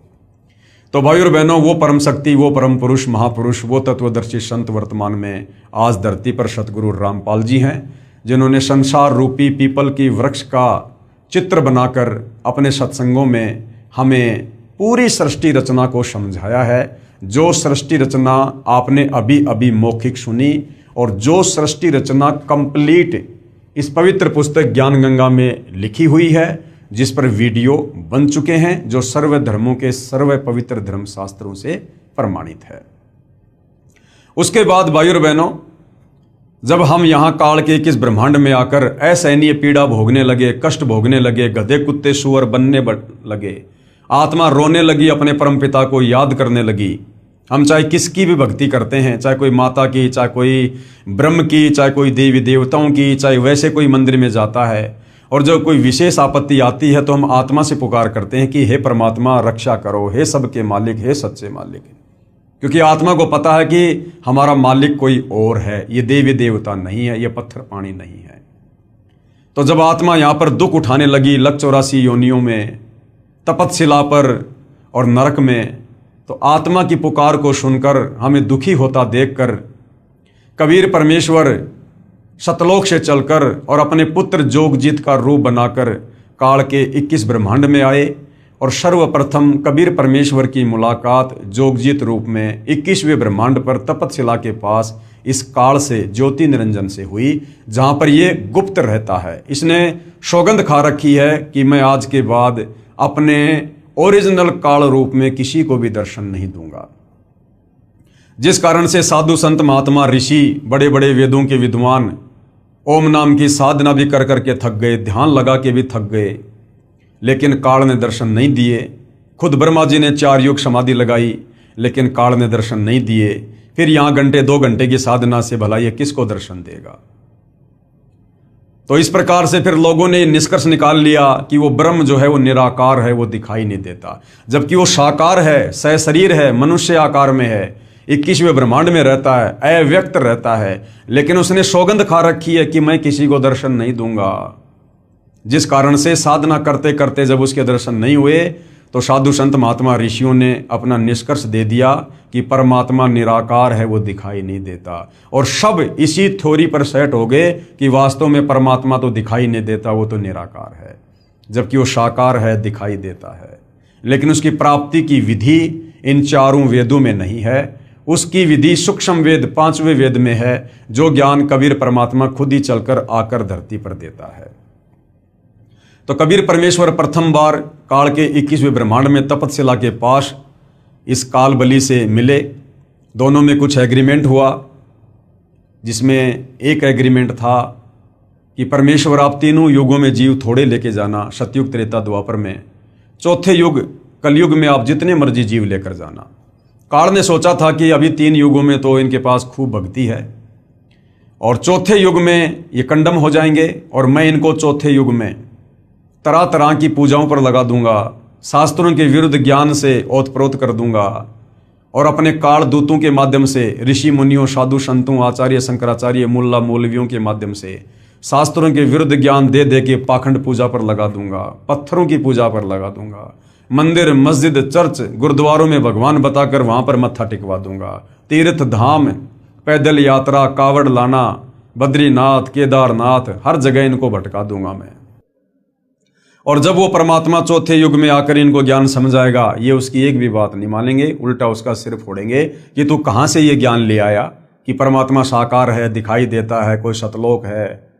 आज वही हो रहा है भाइयों और बहनों। आज 90% आत्माएं सतगुरु रामपाल जी के द्वारा बताई जा रही यथार्थ सृष्टि रचना को उस अज्ञानता के चलते, जो अज्ञानता हम सदियों से सुनते आ रहे हैं, जो शास्त्र विरुद्ध साधना हम सदियों से करते आ रहे हैं, हमारे दिलो दिमाग में यही बैठा दिया गया है कि परमात्मा निराकार है। तो आज सतगुरु रामपाल जी की बात को 90% जनता सुनने को तैयार नहीं है। लेकिन भाइयों और बहनों, ये चौथा युग है, कलयुग है। मालिक को भी पता था कि 3 युगों में इनके पास भक्ति होगी, इनके पुण्य होंगे, दान धर्म की कमाई होगी, जिस कारण से ये वैसे भी मेरी बात को स्वीकार नहीं करेंगे। जब चौथा युग कलयुग आएगा, इनकी पुण्य कमाई नष्ट हो चुकी होगी, इनके पाप कर्म शेष बचेंगे और पाप कर्मों के चलते इनके ऊपर तरह तरह की आपत्ति आएंगी। तब ये मुझे खोजेंगे, मुझे तलाश करेंगे और उस समय जब मैं इनको ये ज्ञान बताऊंगा और साथ में इनके दुखों का निवारण करूंगा भक्ति देकर, तब ये मेरे ऊपर यकीन करेंगे। तो भाइयों और बहनों, अब वो समय आ चुका है। कबीर परमात्मा स्वयं सतगुरु रामपाल जी के नाम से, उनके चोले में, उनकी वेशभूषा में धरती पर प्रकट हैं। आप और हमें सन 1994 से अपने यथार्थ 13वें कबीर पंथ को चलाकर ये सतज्ञान दे रहे हैं, शास्त्र प्रमाणित ज्ञान दे रहे हैं, शास्त्र अनुकूल साधना बता रहे हैं, सृष्टि रचना का ज्ञान दे रहे हैं, यथार्थ भक्ति मंत्र दे रहे हैं और हमें सौ सुख दे रहे हैं। तो आज हमें यकीन हो रहा है कि वास्तव में परमात्मा कौन है, कैसा है और कैसे उनकी प्राप्ति होगी। तो भाई और बहनों, पिछले वीडियो में हमने देखा, जो पवित्र पुस्तक ज्ञान गंगा में लिखा हुआ है, कि कबीर परमात्मा अपनी आत्माओं की पुकार को सुनकर, उनके कष्टों को देखकर, वो दयालु परमात्मा सतलोक से चलकर पृथ्वी पर प्रकट होता है, तत्वदर्शी संत की भूमिका करता है, जगत गुरु की भूमिका करता है, सतगुरु बनकर हमें सच्चा ज्ञान देता है, सृष्टि रचना बताता है। और ये कबीर परमात्मा चारों युगों में आता है, रह रहकर बीच बीच में भी आता है परमात्मा, लेकिन चारों युगों में परमात्मा विशेष तौर पर एक लीला ऐसी करता है, शिशु रूप में प्रकट होकर, और वेदों में लिखी अपनी महिमा को सत्य साबित करता है, ताकि हमें भगवान की पहचान हो सके। तो सतयुग में कबीर परमात्मा सत सुकृत ऋषि के नाम से प्रकट हुए, अपने तत्व ज्ञान का प्रचार किया, बहुत सी आत्माओं को अपने शरण में लिया और उनका उद्धार किया। उसके बाद कबीर परमात्मा जी त्रेता युग में वही कबीर परमात्मा सारी सृष्टि का रचनहार मुनिंद्र ऋषि के नाम से प्रकट हुए, आप और हम आत्माओं को तत्व ज्ञान समझाकर सतलोक ले जाने के लिए। त्रेता युग में कबीर देव यानी कबीर साहिब का मुनिंद्र नाम से प्राकाटे। नल तथा नील को शरण में लेना, ये नल और नील जिनके विषय में हमने रामायण में काफी बार सुना है, पढ़ा है, लेकिन हमें नल और नील की वास्तविक कथा का ज्ञान नहीं था, ना हमारे धर्म गुरुओं ने हमें बताया। शास्त्रों के विरुद्ध ही हमारे को ये कहानी बताई। वास्तव में नल और नील कौन थे और किस प्रकार से ये कबीर परमेश्वर जब मुनिंद्र ऋषि के नाम से आए थे, उनकी शरण में आए, और ये कथा क्या है, ये अब हम सतगुरु रामपाल जी के जो है कर कमल से लिखित पवित्र पुस्तक ज्ञान गंगा से समझेंगे। तो त्रेता युग में कबीर परमेश्वर जी मुनिंद्र ऋषि के नाम से प्रकट हुए, बहुत सी आत्माओं को अपने शरण में लिया और क्या क्या लीलाएं परमपिता परमेश्वर ने की आप और हम आत्माओं को शरण में लेने के लिए। नल तथा नील को शरण में लेना। त्रेता युग में स्वयंभू का मतलब होता है स्वयं प्रकट होने वाला, क्योंकि कबीर परमात्मा कभी किसी माँ के गर्भ से जन्म लेकर नहीं आता। इन्होंने पूरी सृष्टि को उत्पन्न किया है, इनको उत्पन्न किसी ने नहीं किया। ये स्वयंभू हैं, स्वयं ही प्रकट होते हैं। त्रेता युग में स्वयंभू यानी स्वयं प्रकट होने वाला कबीर देव यानी कबीर परमेश्वर रूपांतरण करके यानी अपने उस तेज पुंज वाले तेजोमय शरीर को हल्का करके मुनिंद्र ऋषि के नाम से आए हुए थे।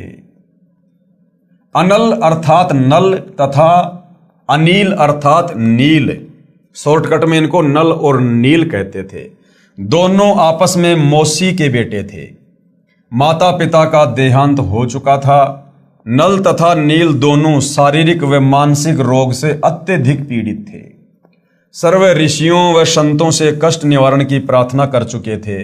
सर्व संतों ने बताया था कि यह आपका प्रारब्ध यानी आपकी पूर्व जन्मों की जो किस्मत है, उस प्रारब्ध का पाप कर्म का दंड है, ये आपको भोगना ही पड़ेगा। अर्थात भक्ति करने से वो प्रारब्ध का कर्म दंड नहीं कटेगा। ये हमारे नादान धर्म गुरु हमें कहा करते थे और फिर कहते थे भक्ति करो। अरे भैया, जब भक्ति से प्रारब्ध का कर्म दंड नहीं कटेगा तो फिर भक्ति करके समय भी क्यों बर्बाद करें। तो ये अज्ञानी थे भाई और बहनों, इनको शास्त्रों का ज्ञान नहीं था, परमात्मा के विधान का ज्ञान नहीं था। और कहते थे कि नल और नील इसका कोई समाधान नहीं है, ये कष्ट आपने भोगना ही पड़ेगा।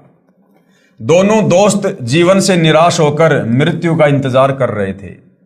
एक दिन दोनों को मुनिंद्र नाम से प्रकट पूर्ण परमात्मा का सत्संग सुनने का अवसर प्राप्त हुआ।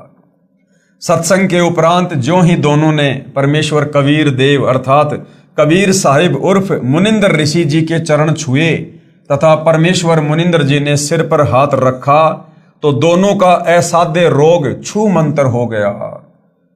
कबीर परमेश्वर जो मुनिंद्र नाम से आए हुए थे, शीश पर हाथ रखने मात्र से नल और नील का वो असाध्य रोग समाप्त हो गया। अर्थात दोनों नल तथा नील स्वस्थ हो गए। इस अद्भुत चमत्कार को देखकर प्रभु के चरणों में गिरकर घंटों रोते रहे तथा कहा, आज हमें प्रभु मिल गया जिसकी तलाश थी। तथा उससे प्रभावित होकर उनसे नाम दीक्षा ले लिया तथा मुनिंद्र साहिब जी के साथ ही सेवा में रहने लगे। पहले संतों का समागम यानी सत्संग पानी की व्यवस्था देखकर नदी के किनारे पर होता था। नल और नील दोनों बहुत परमात्मा प्रेमी तथा भोली आत्माएं थी। परमात्मा में श्रद्धा बहुत थी, सेवा बहुत किया करते थे। समागमों में रोगी व वृद्ध व विकलांग भक्तजन आते तो उनके कपड़े धोते तथा बर्तन साफ करते, उनके लोटे और गिलास मांझ दिया करते थे। परंतु थे भोले से दिमाग के, कपड़े धोने लग जाते थे तो सत्संग में जो प्रभु की कथा सुनी होती उसकी चर्चा करने लग जाते। वे दोनों प्रभु चर्चा में बहुत मस्त हो जाते और वस्तुएं दरिया के जल में डूब जाती। उनको पता भी नहीं चलता, किसी की 4 वस्तु लेकर जाते तो 2 वस्तु वापस ला कर देते। भगत जन कहते कि भाई आप सेवा तो बहुत करते हो परंतु हमारा तो बहुत काम बिगाड़ देते हो, ये खोई हुई वस्तुएं हम कहां से लेकर आएं, आप हमारी सेवा ही करनी छोड़ दो, हम अपनी सेवा आप ही कर लेंगे। फिर नल तथा नील रोने लग जाते थे कि हमारी सेवा ना छीनो, अब की बार नहीं खोएंगे, परंतु फिर वही काम करते। फिर प्रभु की चर्चा में लग जाते और वस्तुएं यानी जो कपड़े थे बर्तन थे वो दरिया के जल में डूब जाती। भगत जनों ने ऋषि मुनिंद्र जी से प्रार्थना की कि कृपया आप नल तथा नील को समझाओ, ये ना तो मानते हैं और ना मना करते हैं। हम मना करते हैं तो रोने लग जाते हैं, हमारी तो आधी भी वस्तुएं वापस नहीं लाते। ये नदी किनारे सत्संग में सुनी भगवान की चर्चा में मस्त हो जाते हैं और वस्तुएं डूब जाती हैं। मुनिंद्र साहिब ने 1-2 बार तो उन्हें समझाया, वे रोने लग जाते थे कि साहिब हमारी ये सेवा ना छीनो। सतगुरु मुनिंदर साहिब ने कहा, बेटा नल तथा नील खूब सेवा करो, आज के बाद आपके हाथ से, क्या कहा मुनिंदर रूप में कबीर परमात्मा जी ने, ध्यान से सुनना भाई और बहनों, हमने जो उल्टी सीधी ये कथाएं सुनी हुई हैं, अब हमें वो वास्तविक कथा सुनने का सौभाग्य मिल रहा है। क्या कहा कबीर परमात्मा ने नल और नील को, ये आज के बाद आपके हाथ से कोई भी वस्तु, चाहे पत्थर या लोहा भी क्यों ना हो, जल में नहीं डूबेगी। मुनिंदर साहिब ने उनको ये आशीर्वाद दे दिया कि चाहे लोहे की वस्तु हो, चाहे पत्थर ही क्यों ना हो, तुम्हारे हाथ से जो जल में छोड़ा जाएगा, कोई भी वस्तु जल में नहीं डूबेगी, वो वहीं तैरती रहेगी। अब गुरुदेव भगवान कह रहे हैं कि आपने रामायण सुनी है। एक समय की बात है कि सीता जी को रावण उठाकर ले गया। भगवान राम को पता भी नहीं कि सीता जी को कौन उठा ले गया। श्री रामचंद्र जी इधर उधर खोज करते, हनुमान जी ने खोज करके बताया कि सीता माता लंकापति रावण यानी राक्षस की कैद में है। पता लगने के बाद भगवान राम ने रावण के पास शांति दूत भेजे तथा प्रार्थना की कि सीता लौटा दे, परंतु रावण नहीं माना। युद्ध की तैयारी हुई। तब समस्या ये आई कि समुद्र से सेना कैसे पार करें। भगवान श्री रामचंद्र जी ने 3 दिन तक घुटनों पानी में खड़ा होकर हाथ जोड़कर समुद्र से प्रार्थना की कि रास्ता दे दो, परंतु समुद्र टस से मस नहीं हुआ। जब समुद्र नहीं माना, तब श्री राम ने उसे अग्नि बाण से जलाना चाहा। भयभीत समुद्र एक ब्राह्मण का रूप बनाकर सामने आया और कहा कि भगवान, सबकी अपनी अपनी मर्यादाएं हैं, मुझे जलाओ मत, मेरे अंदर ना जाने कितने जीव जंतु बसे हैं।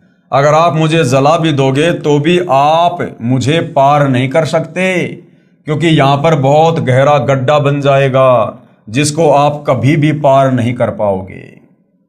समुद्र ने कहा, भगवान ऐसा काम करो कि सर्प भी मर जाए और लाठी भी ना टूटे, मेरी मर्यादा भी रह जाए और आपका पुल भी बन जाए।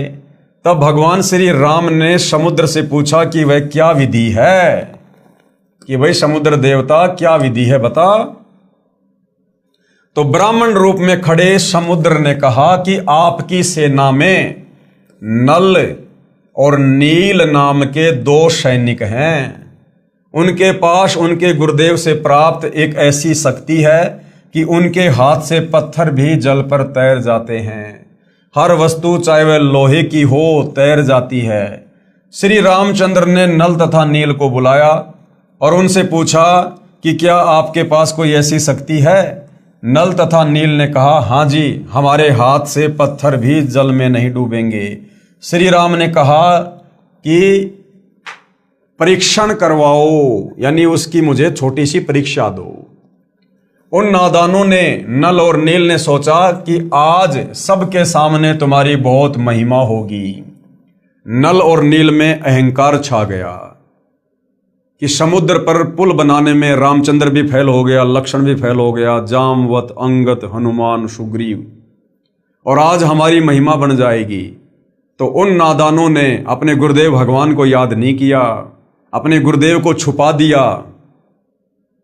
ताकि किसी को पता ना चले। छुपाने का मतलब उन्होंने उस समय अपने गुरुदेव से कोई याचना नहीं की, दंडवत प्रणाम करके आज्ञा प्राप्त नहीं की कि हे गुरुदेव, हम तो तुच्छ प्राणी हैं, ये तो आपके द्वारा दी गई शक्ति है, आपका आशीर्वाद है गुरुदेव, आप दया करना, इसका पुलिया बन जाए। उन्होंने अपने गुरुदेव का जिक्र तक नहीं किया और कहा, जी हमारे पास में ऐसी शक्ति है, हम पत्थर भी तैरा देंगे। और जैसे उन्होंने पत्थर उठाकर समुद्र पर डालने चाहे, वो पत्थर डूबने लगे। उन नादानों ने, नल और नील ने सोचा कि आज सबके सामने तुम्हारी बहुत महिमा होगी। उस दिन उन्होंने अपने गुरुदेव भगवान मुनिंद्र यानी कबीर साहिब को यह सोचकर याद नहीं किया कि अगर हम उनको याद करेंगे तो कहीं श्री राम ये ना सोच ले कि इनके पास शक्ति नहीं है।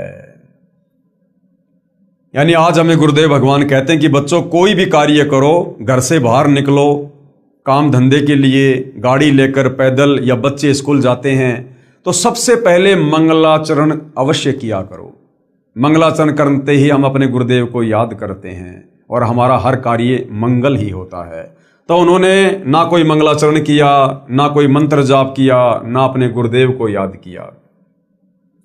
तो उन्होंने सोचा कि अगर हम उनको याद करेंगे तो कहीं श्री राम ये ना सोच ले कि इनके पास शक्ति नहीं है, ये तो कहीं और से मांगते हैं। उन्होंने पत्थर उठाकर पानी में डाला तो वह पत्थर पानी में डूब गया। नल तथा नील ने बहुत कोशिश की, कई बार कोशिश की, परंतु उनके पत्थर नहीं तैरे, क्योंकि कबीर परमेश्वर ने, जो मुनिंदर ऋषि के नाम से थे, उन्होंने शक्ति वापस ले ली। तब भगवान राम ने समुद्र की ओर देखा, मानो कहना चाह रहे हो कि आप तो बहुत झूठ बोलते हो, इनमें तो कोई शक्ति नहीं है। समुद्र ने कहा, नल नील, आज तुमने अपने गुरुदेव को याद नहीं किया। नादानों, अपने गुरुदेव को याद करो। वे दोनों समझ गए कि आज तो हमने गलती कर दी। उन्होंने सतगुरु मुनिंदर साहिब जी को याद किया। सतगुरु मुनिंदर यानी कबीर साहिब वहां पर पहुंच गए। भगवान रामचंद्र जी ने कहा कि हे ऋषिवर, मेरा दुर्भाग्य है कि आपके सेवकों के हाथों से पत्थर नहीं तैर रहे हैं। मुनिंदर साहिब ने कहा कि अब इनके हाथ से तैरेंगे भी नहीं, क्योंकि इनको अभिमान हो गया है। सतगुरु की वाणी ये प्रमाण करती है कि गरीब जैसे माता गर्भ को राखे जतन बनाए, ठेस लगे तो क्षीण हो तेरी ऐसे भक्ति जाए। इस भक्ति को हमने मर्यादाओं में रहकर एक सच्चे शिष्य की भूमिका निभाते हुए इस प्रकार से सुरक्षित रखना होता है आत्म कल्याण के लिए, जिस प्रकार वर्षों बाद किसी बहन बेटी को गर्भ रहा हो, प्रेग्नेंट हो, और किस प्रकार से फिर वो अपने बच्चे को अपने गर्भ में सुरक्षित रखती है। खाने पीने में सावधानी, चलने फिरने में सावधानी, उठने बैठने में, काम धंधा करने में, रात्रि को सोने में भी वो करवट लेते समय कितनी सावधानी रखती है, कहीं मेरे बच्चे के ऊपर कोई दबाव ना आ जाए, मेरा बच्चा खराब ना हो जाए। तो कहते हैं जिस प्रकार एक गर्भवती माता अपने बच्चे का ध्यान रखती है और उसको सुरक्षित अपने गर्भ से बाहर निकालती है, इसी प्रकार से हम भक्तों ने भी इस भक्ति को जो हमें गुरुदेव से प्राप्त हुई है, मर्यादाओं का ध्यान रखकर, गुरु वचन का ध्यान रखकर, मान बढ़ाई अहंकार से दूर रहकर और आधीन और दास भाव से हमने इस प्रकार से भक्ति को सफल करना होता है। उस दिन के पश्चात नल तथा नील की वह शक्ति समाप्त हो गई। अब रामायण की कथा सुनाते समय हमारे ज्ञानहीन अंधे धर्मगुरु कहा करते थे कि नल और नील ने पत्थर तैरा दिए, जिस कारण से समुद्र पर पुलिया बना था, जबकि भाई और बहनों ये सत्य कथा नहीं है। उस दिन के पश्चात नल तथा नील की वह शक्ति समाप्त हो गई। श्री रामचंद्र जी ने परमेश्वर मुनिंदर साहिब जी से कहा कि हे ऋषिवर, मुझ पर बहुत आपत्ति आई हुई है, दया करो, किसी प्रकार सेना परले पार हो जाए। जब आप अपने सेवकों को यानी भक्तों को शक्ति दे सकते हो तो प्रभु कुछ रजा करो। मुनिंदर साहिब ने कहा कि ये जो सामने वाला पहाड़ है, मैंने उसके चारों तरफ एक रेखा खींच दी है, इसके बीच बीच के पत्थर उठा लाओ, वे नहीं डूबेंगे। श्री राम ने परीक्षण के लिए पत्थर मंगवाया, उसको पानी पर रखा तो वह तैरने लग गया। नल तथा नील कारीगर यानी शिल्पकार भी थे। हनुमान जी प्रतिदिन भगवान याद किया करते थे। उसने अपनी दैनिक क्रिया भी साथ रखी, राम राम भी लिखता रहा और पहाड़ के पहाड़ उठाकर ले आता था। नल नील उनको जोड़ जोड़कर उस पुल में लगा देते थे। इस प्रकार पुल बना था, धर्मदास जी कहते हैं। तो भाई और बहनों, आज से पहले हमारे ज्ञानहीन नादान धर्मगुरुओं के द्वारा हमें जो झूठी कथा बताई जाती थी कि नल और नील के हाथ से पानी में पत्थर तैरने लग जाते थे, तो नल और नील पुलिया बनाते समय उन पत्थरों को हाथ से छू दिया करते थे, जिस कारण से वो पुलिया बन गया। तो कोई कहता था कि हनुमान जी उन पत्थरों के ऊपर राम राम लिख दिया करते थे, जिस कारण से पत्थर तैर जाया करते थे। तो ये सारी की सारी झूठी कथा हमें बताई जाती थी। प्रथम बार कबीर परमात्मा अपने पुत्र जोगजीत के रूप में जब तपतशिला पर काल से मिले थे, बहुत सारे एग्रीमेंट हुए थे, जिनमें एक एग्रीमेंट ये भी था, काल ने कहा था कि आप नीचे जाओगे और त्रेता युग में मेरा पुत्र विष्णु नारद जी के श्राप के कारण मृतलोक में जाएगा, कौशल्या के गर्भ से जन्म लेगा और उसको 14 साल का वनवास मिलेगा, और वनवास के दौरान उसकी पत्नी सीता को, जो कि लक्ष्मी का रूप होगी, उसको रावण उठाकर लेकर जाएगा। और रामचंद्र सीता को वापस लाने के लिए समुद्र पर पुलिया बनाना चाहेगा, लेकिन उसका पुल नहीं बन पाएगा। हे परमेश्वर, आप जी त्रेता युग में मेरे बेटे का पुलिया बनवाना। तो अपने उस वायदे के अनुसार त्रेता युग में कबीर परमात्मा मुनिंद्र ऋषि के रूप में आए और अपनी वचन शक्ति से एक पहाड़ के पत्थरों को हल्का किया, जिस कारण से समुद्र पर वो पुलिया बना। अब हनुमान जी सेवक थे, रामचंद्र जी के भगत थे। वो प्रतिदिन अपना राम राम राम राम शब्द का जाप किया करते थे। तो हनुमान जी काम करते करते, पहाड़ उठाते उठाते उसके ऊपर मोटे मोटे अक्षरों में राम लिख दिया करते थे, जिससे उसका मंत्र जाप भी हो जाता था और काम भी हो जाता था। अब बाकी लोग ये सोचा करते थे कि भाई हनुमान जी पत्थर पर राम राम लिख रहे हैं, जिस कारण से ये पत्थर तैर रहे हैं।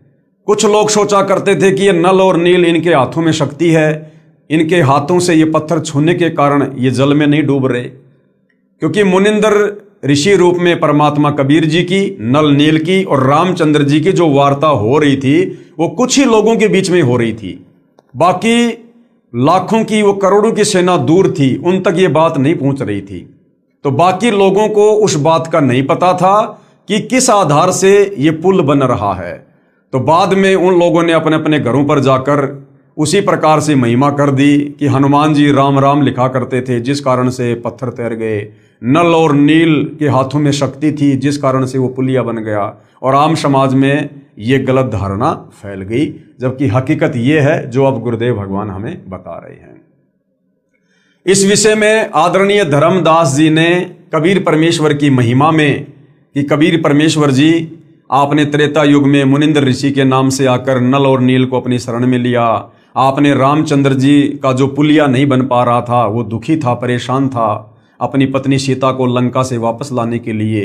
हे परमेश्वर, आपने किस प्रकार से उसका पुलिया बनवाया, आप तो महान हो, आपकी महिमा अपरंपार है। उन्होंने एक शब्द गाया।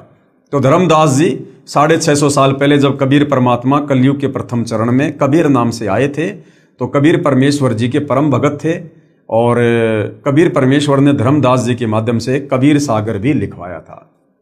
तो धर्मदास जी अपने परमात्मा कबीर जी की महिमा में क्या कह रहे हैं? रहे नल नील यतन कर हार, तब सतगुरु से करी पुकार। रहे नल नील यतन कर हार, तब सतगुरु से करी पुकार। जब नल और नील 2-4 बार पानी में पत्थर डालकर फैल हो गए, फिर अंत में उन्होंने अपने गुरुदेव से प्रार्थना की, माफी मांगी। तब वहां मुनिंद्र रूप में कबीर परमात्मा जी वो प्रकट हुए। रहे नल नील यतन कर हार, तब सतगुरु से करी पुकार। जा सत रेखा लिखी अपार, सिंधु पर शिला तिराने वाले। धन धन सतगुरु सत कबीर, भगत की पीर मिटाने वाले। उसके बाद कबीर परमात्मा ने जो रेखा खींची थी उस पहाड़ के चारों तरफ और पत्थरों को हल्का किया था, उसके कारण सिंधु यानी समुद्र पर वो शिला यानी वो पत्थर तैरे और वो पुलिया बना। इस प्रकार कबीर परमात्मा जी को धर्मदास महिमा दे रहे हैं कि हे कबीर परमात्मा, आप जी धन्य हैं और आप अपने भक्तों की पीड़ा को देख नहीं सकते। कोई कहता था कि हनुमान जी ने पत्थर पर राम राम लिख दिया था, इसलिए पत्थर तैर गए। कोई कहता था कि नल नील ने पुल बनाया था। कोई कहता था कि श्री राम ने पुल बनाया था। परंतु ये सत कथा ऐसे है जैसे आपको ऊपर बताई गई है। आगे सत कबीर की साखी पेज नंबर 179 से 182 तक। पीव पिछाण का अंग। कबीर 3 देव को सब कोई ध्यावे, चौथे देव का मरम न पावे। कहते 3 देवताओं को सृष्टि रचना के ज्ञान के अभाव में, शास्त्र अनुकूल साधना के अभाव में तीन देवता ब्रह्मा विष्णु महेश को तो हर कोई ध्यान लगाता है, हर कोई पूजा करता है, लेकिन चौथे देव का मर्म न पावे। चौथा कौन? इनका पिता काल ब्रह्म, जो गुप्त रहता है। वेदों में, गीता में जिसको ब्रह्म कहा गया है, जिसने श्री कृष्ण जी के शरीर में प्रवेश करके गीता जी का ज्ञान बोला, कहते हो चौथे का तो कोई भेद भी नहीं जानता। तीन देव को सब कोई ध्यावे, चौथे देव का मर्म न पावे। चौथा छोड़ो, पांचवे को ध्यावे, कहे कबीर सो हम पर आवे। वो चौथे काल निरंजन को भी छोड़ दो, और जो पांचवे का ध्यान करेगा, पांचवा कौन? कबीर परमात्मा, परम अक्षर ब्रह्म, सारी सृष्टि का मालिक कबीर देव। कहते हैं जो उस काल को यानी चौथे को छोड़कर और पांचवे का ध्यान धरेगा, कबीर परमात्मा का, कहे कबीर सो हम पर आवे, यानी वो हमारे सतलोक में वापस आ सकता है। कबीर ओंकार निश्चय भैया ये करता मत जान। ओंकार यानी ये काल। गीता जी अध्याय 8 श्लोक नंबर 13 में ये गीता बोलने वाला काल ब्रह्म कह रहा है कि मेरा तो एक ओम नाम का मंत्र है। ओम इति एक अक्षरम ब्रह्म व्यवहारण माम अनुस्मरण ये परियाति तजन देहम सयाति परमाम गतम। कि अर्जुन, मेरी साधना का, मुझ ब्रह्म, मुझ काल की साधना का एक ओम मंत्र है जिसको ओंकार कहते हैं। तो कबीर परमात्मा कहते हैं इस ओंकार को, ओम कहो चाहे ब्रह्म कहो, इसको भगवान मत जानो, इसको करता मत जान। साचा शब्द कबीर का पर्दे माही पहचान। सच्चा मंत्र तो कबीर परमेश्वर जी का है, जो तत्वदर्शी संत देता है। कहते हैं उसको पहचान ले, उसकी साधना कर, तब तेरा मोक्ष होगा। कबीर राम कृष्ण अवतार हैं। ये राम और कृष्ण तो विष्णु के अवतार हैं। इनका ना ही संसार, इन्होंने सृष्टि को नहीं रचा। और जिन साहिब संसार किया, जिस परमात्मा ने संसार को रचा, सो किन्हू ने जन्या नार, उस परमेश्वर को किसी भी औरत ने जन्म नहीं दिया। वो जन्म लेकर नहीं आता, जैसे राम कृष्ण माँ के गर्भ से जन्म लेकर आते हैं। इसी प्रकार जिस परमात्मा ने, जिस साहिब ने संसार को उत्पन्न किया, पूरी सृष्टि को रचा, वो किसी माता के गर्भ से जन्म लेकर नहीं आता, वो तो स्वयंभू है। कबीर चार भुजा के भजन में भूल पड़ो सब संत। चार भुजा के भगवान कौन है? ब्रह्मा विष्णु महेश। इनकी चार चार भुजा हैं। तो कहते हैं चार भुजा के भजन में, इन ब्रह्मा विष्णु महेश की भक्ति में पूरा संसार भूला पड़ा है। और कबीरा सुमरो तास को जाके भुजा अनंत। और कबीर परमेश्वर हमें भक्ति समझाने के लिए एक भगत बनकर कह रहे हैं कि मैं कबीर तो उस भगवान की भक्ति करता हूं जिसकी भुजा अनंत है, जो अनंत कोटि कलाओं का स्वामी है। कबीर समुद्र पाट लंका गए सीता को भरतार, ताही अगस्त मुनि पी गयो इनमें कौन करतार।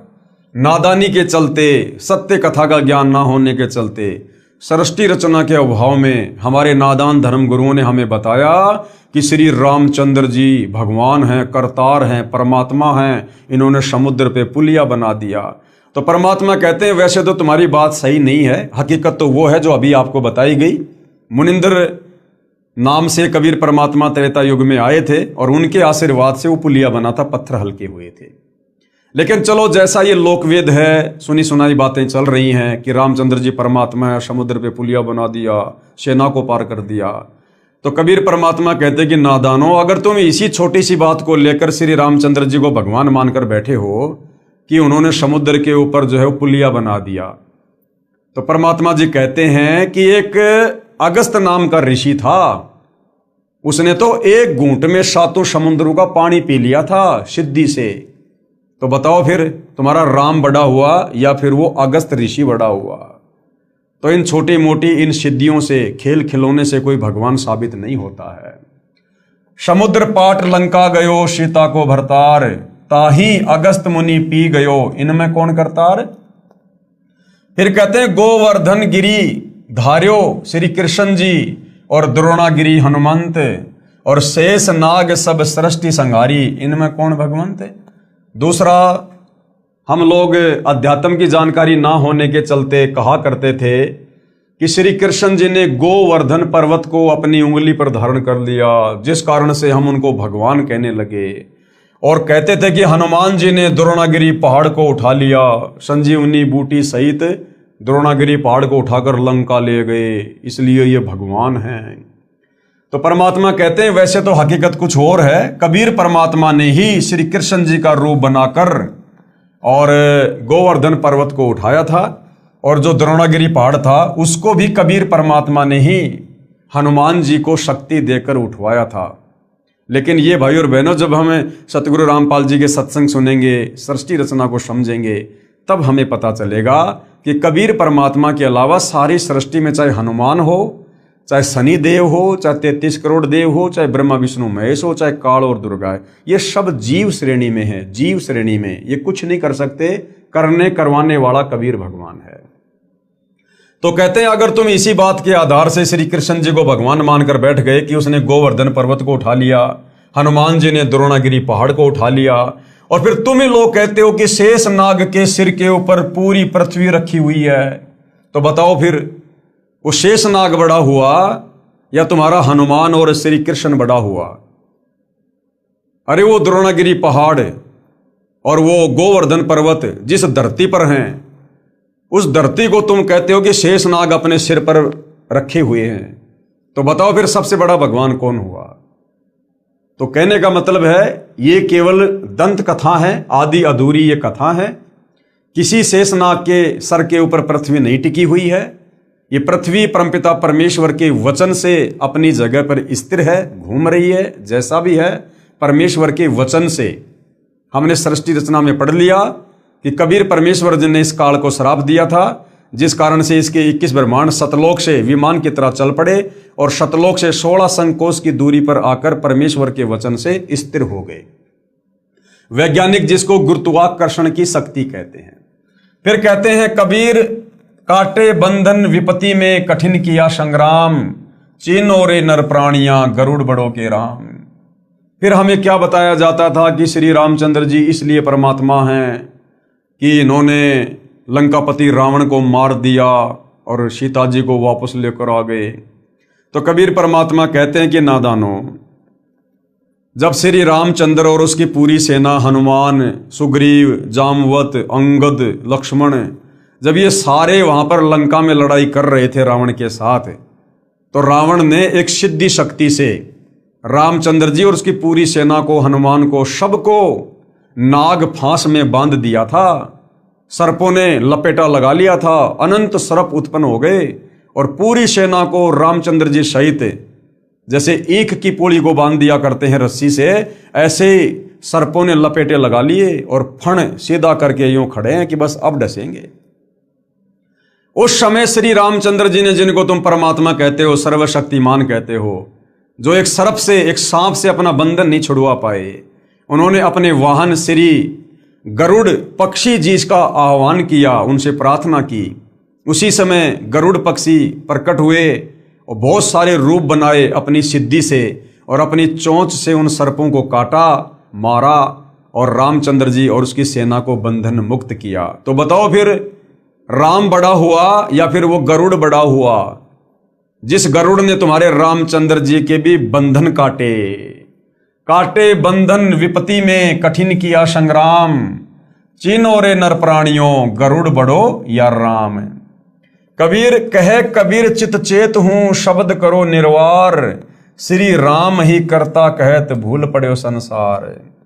कबीर जिन राम कृष्ण व निरंजन कियो सो तो करता न्यार। क्या कहते हैं कबीर परमात्मा कि जिस भगवान ने तुम्हारे श्री कृष्ण जी को भी बनाया, और श्री कृष्ण यानी ब्रह्मा विष्णु महेश के पिता, निरंजन यानी इस काल को भी बनाया, कहते हैं वो परमात्मा तो कोई और ही है। अंधा ज्ञान न बूझ ही, मूर्ख आदमी उसके विषय में नहीं पूछेंगे, नहीं जानेंगे, कहे कबीर विचार।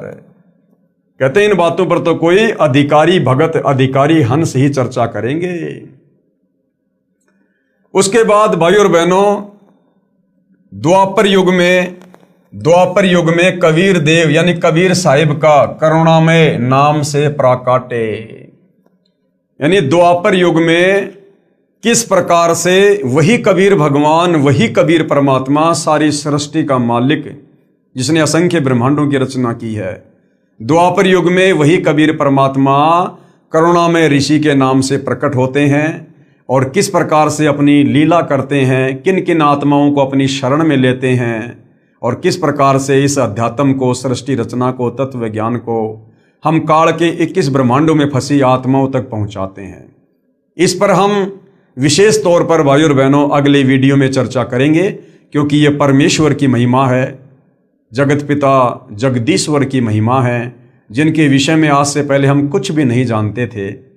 तो हम इस अमर कथा को, नारायण कथा को, सत्य कथा को हम धीरे धीरे पढ़ेंगे और आगे बढ़ेंगे और समझते जाएंगे। और जिन जिन भाई बहनों को समझ में आ रही है उनसे प्रार्थना है, भाई ये मानव जन्म बड़ा दुर्लभ है, और जब तक हम तत्वदर्शी संत की शरण में नहीं आ जाते हैं और उनकी मर्यादा में रहकर भक्ति शुरू नहीं करते हैं, तब तक हमें इस मनुष्य जन्म का भी भरोसा नहीं है। ये कब हमारे हाथ से निकल जाए, कब किस घटना में हमारी मृत्यु हो जाए, कब ये अनमोल शरीर हमारे हाथ से छूट जाए और काल हमें तुरंत लक 84 योनि में, नरक में गधा कुत्ता सुअर बनाकर छोड़ देगा।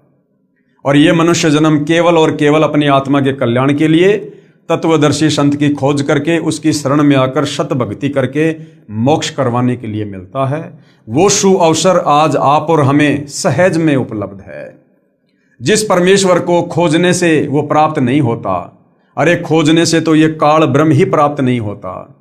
ब्रह्मा ने अपने पिता ब्रह्म का ध्यान लगाया 4 युग, साधु संत महात्मा सतयुग त्रेता द्वापर युग में हजारों हजारों वर्ष समाधि लगाकर ओम नाम का जाप करते, तप करते, इस काल ने भी दर्शन नहीं दिए। सोची वो सारी सृष्टि का मालिक, वो काल का भी पिता, जिसने काल को अंडे से उत्पन्न किया, कबीर परमेश्वर, सोचिए वो खोजने से कैसे मिलेगा। वो तो स्वयं ही दया करता है, अनुग्रह करता है, वो स्वयं ही आकर हमें यहाँ दर्शन देता है, मिलता है। तो भाई और बहनों, ये मौका अनंत युगों के बाद बड़ी मुश्किल से मिलता है। कबीर परमेश्वर ने आप और हमें दिया है। आज वो आप और हम सब पर दया युक्त हैं। आज हम उनकी दया का फायदा उठा सकते हैं, अपनी आत्मा का कल्याण करवा सकते हैं। लक 84 योनि में तरह तरह के शरीर धारण करके और असहनीय यातना भोगने से बच सकते हैं। नरक में तरह तरह की पीड़ाओं को भोगने से बच सकते हैं और जन्म मरण के और बुढ़ापे के भयंकर रोग से बच सकते हैं मोक्ष प्राप्त करके। और ये मोक्ष उसी समय संभव है जब हम जगत गुरु तत्वदर्शी सतगुरु रामपाल जी के सत्संग रुचि लेकर, निष्पक्ष होकर, धैर्य के साथ सुनेंगे। ज्ञान समझ में आने के बाद हम उनसे उपदेश प्राप्त करेंगे और फिर वे जो मर्यादा बताएंगे, जो नियम बताएंगे, उन नियमों में रहकर यदि भक्ति सफल करेंगे तो भाई और बहनों हमारी आत्मा का कल्याण होगा। ये जन्म जन्मांतरों का कष्ट हमारा कटेगा जो हम इस काल के 21 ब्रह्मांड रूपी जेल में काट रहे हैं। तो भाई और बहनों, आज की वीडियो में केवल इतना ही। यदि ज्ञान समझ में आ रहा है तो सतगुरु रामपाल जी से अविलंब नाम उपदेश लें और अपनी आत्मा का कल्याण करवाएं। तो आज की वीडियो में केवल इतना ही, बाकी चर्चा हम कल करेंगे परमेश्वर की महिमा में। तब तक गुरुदेव भगवान हम सबको आज्ञा दे, आशीर्वाद दे, सद्बुद्धि दे, हमारा मार्गदर्शन करे, हमें भ्रमने भटकने से बचाए और गुरुदेव के कर कमल से लिखित ये पवित्र सृष्टि रचना, ये हमारी इस 2 कोडी की इस बुद्धि में समाये, हम इसको समझ सकें, हम अमल कर सकें और अपनी आत्मा के कल्याण के लिए नाम उपदेश ले सकें। बंदी छोड़ सतगुरु रामपाल जी परमेश्वर जी की जय हो।